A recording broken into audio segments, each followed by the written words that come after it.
Developing Pag-asa as a strategic forward operating base allows us to maintain presence, support joint mission, and respond when required. This directly advances our direction as a mission-oriented and capability-driven force. We build where mission demands it. We invest in systems that allow us to operate with consistency.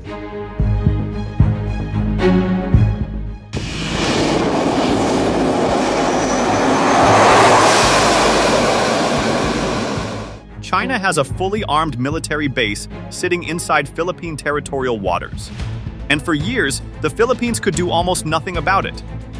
No reliable runway. No way to fly in reinforcements.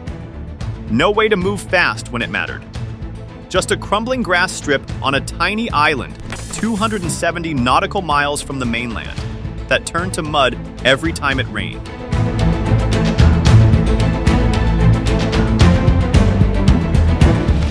While Beijing built fighter jet runways, missile systems, and radar installations on Subi Reef, the Philippines watched from 12 nautical miles away and could barely land a cargo plane. That just changed.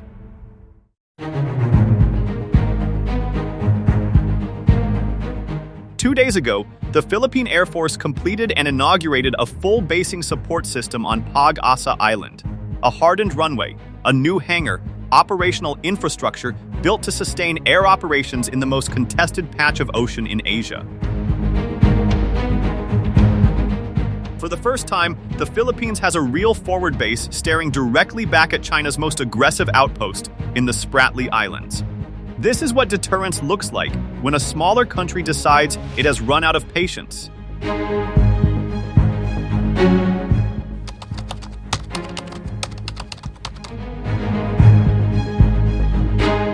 Not long ago, Pag-asa's runway was an embarrassment.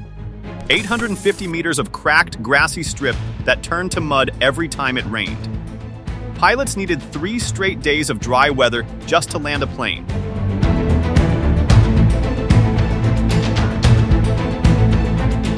The island had Filipino civilians living on it, military personnel defending it, and no reliable way to reach it by air. That changes now. The Philippine Air Force just completed a 3-kilometer concrete runway, a new hangar, a full basing support system built specifically to keep aircraft operational this far out in the South China Sea.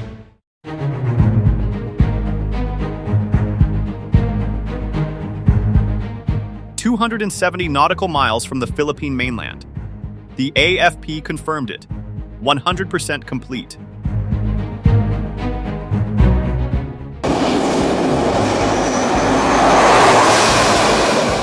Think about what that actually means. A C-130 can now land there. Supplies, troops, equipment, all of it can move faster, more reliably, and in worse weather than ever before. An island that used to be cut off is now connected. An outpost that was vulnerable is now a base. The Philippines spent years and billions of pesos getting here. We are ready to prepare our assets in case we need to repatriate our Filipino nationals. This will be done in coordination actually with DFA, with the DMW and the DND. P1, 65 billion earmarked in the 2025 national budget alone. This wasn't an accident. This was a decision. Deliberate, expensive, and strategically timed.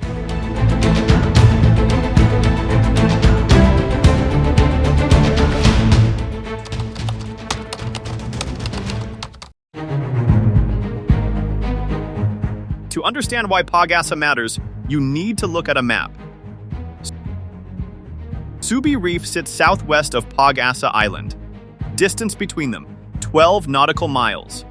That is inside Pag-asa's own 12 nautical mile territorial sea. Which means China didn't just build a military base in the South China Sea. China built a military base in the territorial waters of a Philippine island.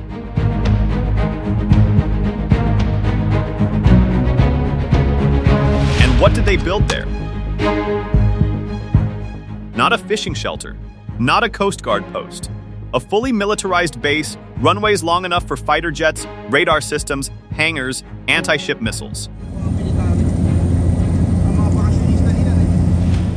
The total reclaimed area within our EEZ and out of our EEZ, I could roughly around 3,000 hectares. This includes their major bases. This includes Subi Reef, which I would like to correct, is outside our EEZ, although it is 12 nautical miles, roughly 12 to 15 nautical miles from Pag-asa. The Philippine Navy confirmed it in 2024.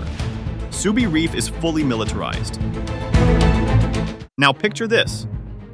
A Philippine Air Force pilot takes off from the mainland, flies west for hours, and begins his descent toward Pag-asa. He passes Subi Reef on the way in.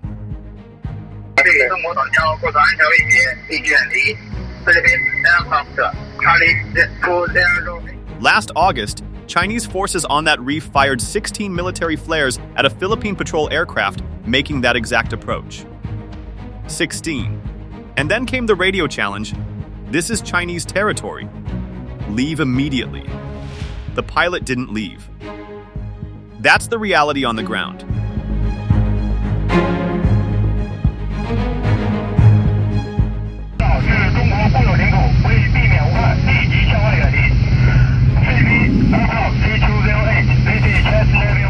Every resupply flight, every patrol, every landing at Pag-asa happens in the shadow of a Chinese military installation that Beijing built illegally, that a 2016 international tribunal ruled against, and that China simply does not care about.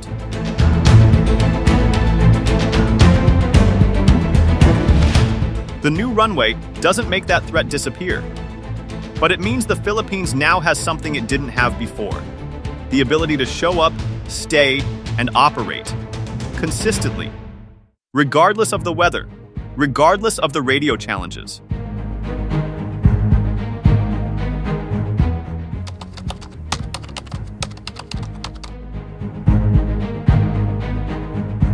Pag-asa alone doesn't deter China.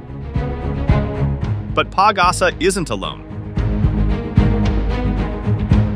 Look at what the Philippines has been building simultaneously. A military runway on Balabac Island in Palawan, one of the sites now accessible to U.S. forces under the expanded defense agreement between Manila and Washington. 9 EDCA bases across the Philippine archipelago, several of them in the north facing Taiwan, several in the west facing the South China Sea, and now a hardened air base on Pag-asa, the furthest forward point in that entire network. This is distributed basing, and it's the exact strategy that keeps military planners in Beijing awake at night. Here's why. A single large base is a single target. You know where it is. You can plan around it. You can threaten it. But a network of smaller, dispersed bases, connected by runways, supply lines, and alliance agreements, is a completely different problem. To neutralize it, you have to hit everything at once. And every node you miss stays in the fight.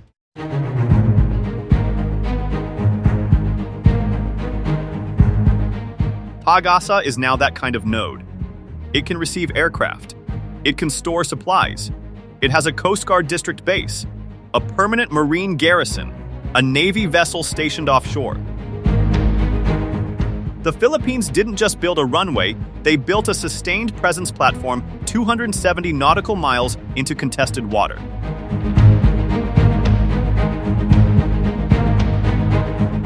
And the U.S. is watching closely. Because Balabac, Pag-asa, and the EDCA sites don't just serve Philippine deterrence. They serve the broader Indo-Pacific logic: keep the first island chain contested, keep Chinese power projection expensive, and keep allies in the fight before a crisis ever begins.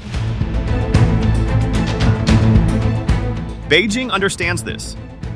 That's exactly why the pressure hasn't stopped.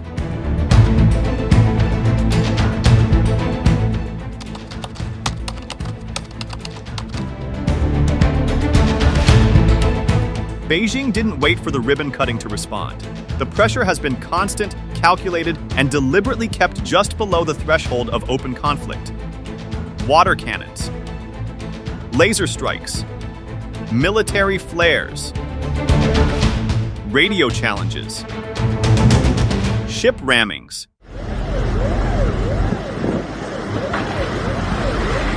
China has been running a gray zone campaign around Pag-asa for years, and it escalated sharply as Philippine construction accelerated.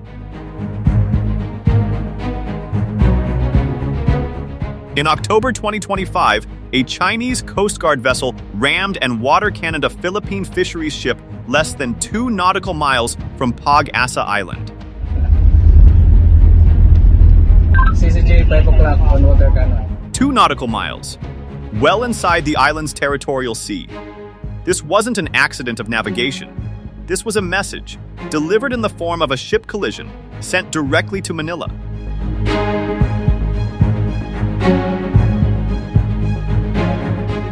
The message: infrastructure doesn't change sovereignty. But here's what China's gray zone campaign actually reveals. If the construction on Pag-asa didn't matter, Beijing wouldn't bother. You don't fire 16 military flares at a cargo plane unless that cargo plane threatens you. You don't ram fishing vessels in someone else's territorial waters unless you're trying to intimidate them into stopping something. The intensity of China's response is itself a measure of how much the Philippine buildup is working. There's a pattern here that runs across the entire West Philippine Sea.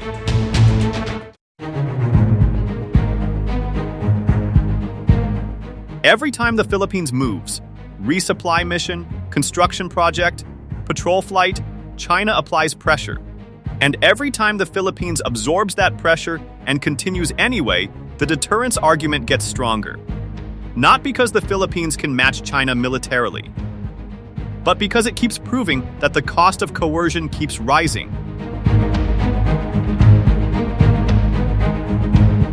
Pag-asa's new runway didn't provoke China. It answered a threat that was already there.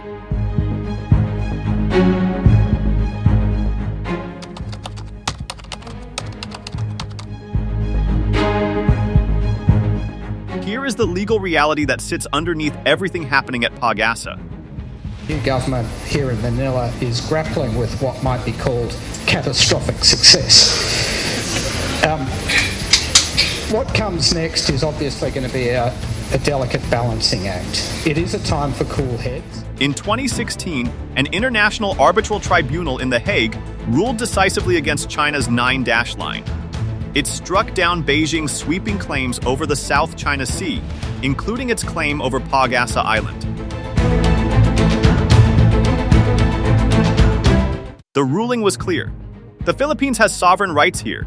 China's occupation of Subi Reef, its harassment of Philippine vessels, its radio challenges to incoming aircraft, all of it happens in waters that international law says belong to Manila.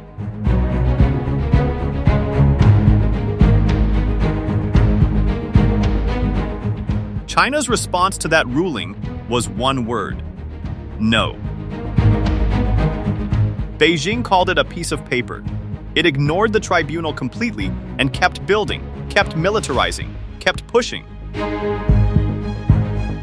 But here's why the legal dimension still matters strategically. It matters because of who is watching. Every ally in the Indo-Pacific, Japan, Australia, the United States, anchors its South China Sea position on UNCLOS. Every freedom of navigation operation the U.S. Navy runs through these waters cites that 2016 ruling. Every joint patrol between Philippine and American vessels operates under the logic that international law is worth defending with hardware, not just words.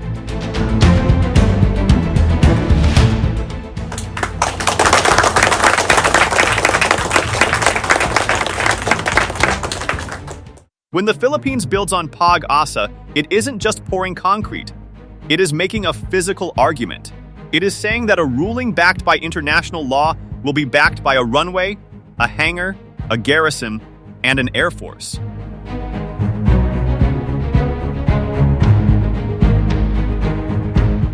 That sovereignty isn't just a legal claim sitting in a document in The Hague, it is 3 kilometers of concrete in the middle of the South China Sea, with aircraft on it.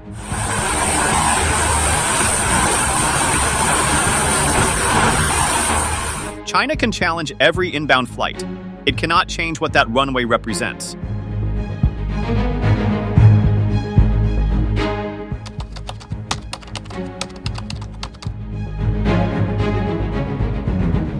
The South China Sea has always been a competition between facts on the water and facts on paper. China understood that early and spent a decade turning reefs into islands, islands into bases, and bases into military fortresses. The Philippines watched it happen from 270 nautical miles away, on a grass strip that turned to mud in the rain. But something shifted. Manila stopped protesting and started building. And what just opened on Pag-asa Island 2 days ago is the clearest signal yet. The Philippines is not ceding this ocean one rainstorm at a time. The question now isn't whether the runway is complete. It is. The question is what comes next. More aircraft, deeper logistics, stronger alliance integration, or a Chinese escalation that tests everything Manila just built. This story is not over. It is just getting to the part that matters. If you want to follow how the Indo-Pacific's most active flashpoint develops, the bases, the alliances, the gray zone pressure, and the strategy behind all of it, subscribe to Indo-Pacific Report. This is exactly what we cover. Every week. No noise, just the story.